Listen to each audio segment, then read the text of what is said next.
A minket körülvevő színek csendben formálják a hangulatunkat és a stressz szintünket. Ez nem varázslat, hanem színpszichológia.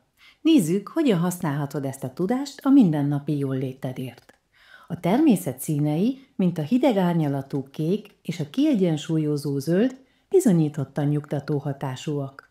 Kutatások szerint ezeknek a színeknek a látványa csökkentheti a pulzust és a vérnyomást, így segítve a testet a relaxációban.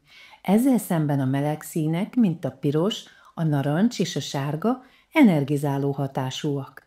Serkentik az idegrendszert, növelhetik a pulzusszámot és az éberséget, ezért is használják őket gyakran olyan helyeken, ahol aktivitásra van szükség. Hogyan működik ez a gyakorlatban? Ha feszült vagy, egy séta a parkban vagy egy kék pulcsi segíthet.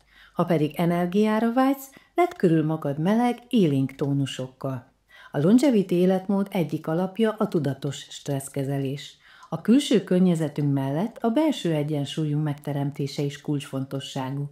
A Mizmio Magne Relax a magnézium-bizglicinát erejével segíti az idegrendszer relaxációját és a pihentető alvást. Kövess be minket, ha érdekelnek a további tippek a kiegyensúlyozott életért.